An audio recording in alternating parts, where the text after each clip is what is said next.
Hey everybody, my name is Daniel Marino and this is Karate Thoughts. So this is a weekly series where I take questions in the comment section of each video, and the following week, I try to answer those questions. So we got two good ones last week. Let's get to it.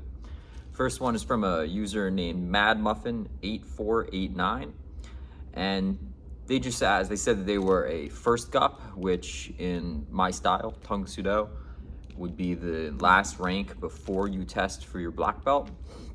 And they were just asking for some advice with sparring. So, this is of course something that I have as a teacher myself. This is something I have some pretty strong opinions about. So I'd love to get into it. The first thing that I would say, I don't really have a lot of information about this person, so I'm just gonna go with some kind of general sparring information, some general information about the way that I approach sparring. But it's important that you learn to be comfortable when you spar. That's where the learning really happens. When you learn how to be calm and to control yourself, and that's when you're really able to bring out your best. So if you feel that you're having trouble doing that, my first advice would be just to slow down, right? Sparring isn't fighting.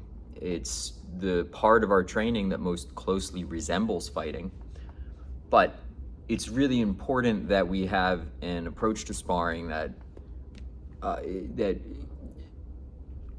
is really optimized to developing our ability, right?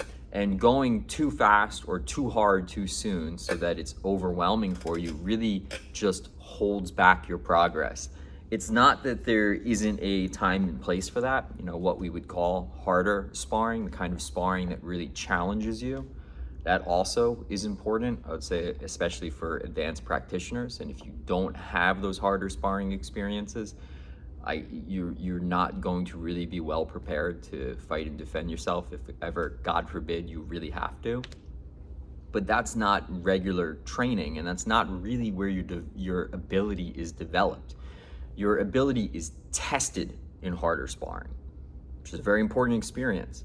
But to develop your ability, you're going to want to slow down. You're going to want to go lighter. You're going to want to learn to be comfortable so that you can, develop, your technique, develop your game, develop your approach. In my own training, in my own teaching, the vast majority, most of our sparring is pretty light, controlled, right? And it's for the purpose of developing ability. And then occasionally, especially if we have a test coming up or something like that, where we have students that are trying to, to rank up, I'll do some harder sparring sessions where we have a chance to really test ourselves and to see how well these skills that we've developed, how well they hold up under greater pressure. But that would be, just my number one piece of advice, is just try to slow down a little bit. Try to find a partner that you're more comfortable with. Try to get to the point that you improve your movement, you improve your timing, you improve your ability to really apply what you're doing.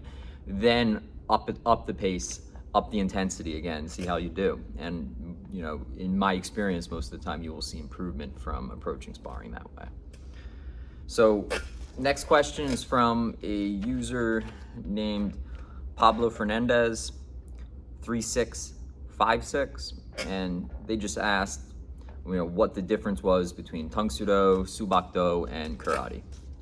So first, Tang Soo is a little bit of an obscure martial art. A lot of people haven't heard of it, and it just means karate.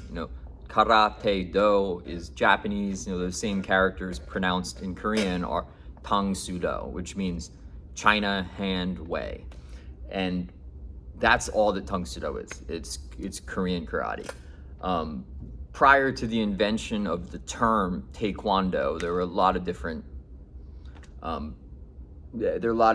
names being used in Korea for the karate being practiced there, but the most common one was Tang Soo. It was coined by a guy named Wang Kuk Lee, who was a second dan in Shotokan karate.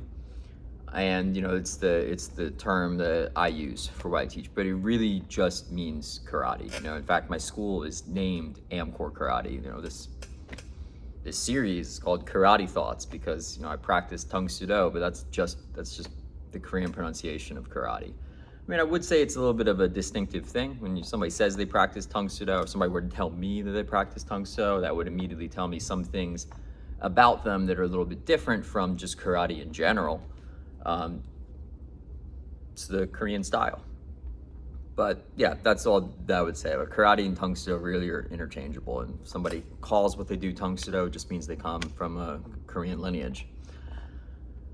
Bahk Do is a little bit of a different thing. So, the vast majority, a little bit of the history here was that, there was a unification of the various schools of martial arts in Korea to create Taekwondo, which is their national sport.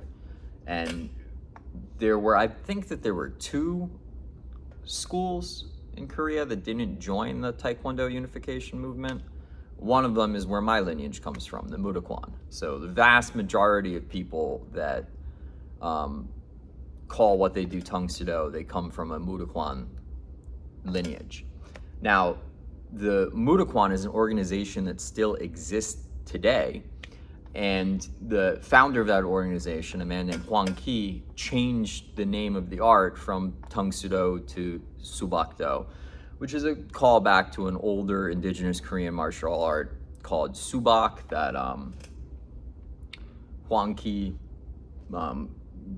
researched and never studied directly because it's an extinct martial art. It's from Korea's past, and there are no modern practitioners really of Subak, but he studied what texts he could find on it, and he supposedly obtained some knowledge and insight from the research that he did, and that changed the way that he taught and the way that he practiced, and he rebranded his art instead of as Tang Soo as Bahk Do. So that's what Bahk Do is. It's a modern Korean martial art that has its roots in Tang Soo and has influences from other places too. I mean, I've talked about Hwang Ki just a couple of episodes ago in this series, and he had experience practicing Chinese martial arts, so he kind of had a lot of different influences that came into what he did, especially when the Mudokwan was being established. He was teaching and promoting, a lot of karate forms, a lot of karate material. I'll just call it karate, but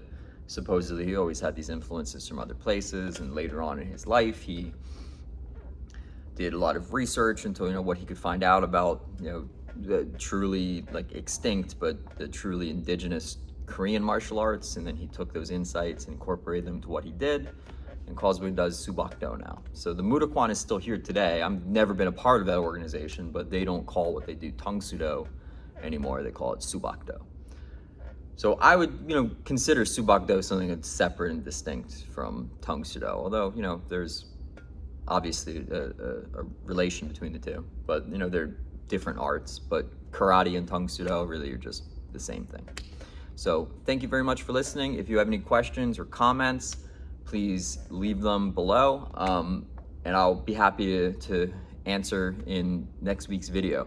Also, if you just have anything to say about what I covered in this video, please leave a comment below. I'd love to. I'd love for you to join the conversation. But thank you very much for listening.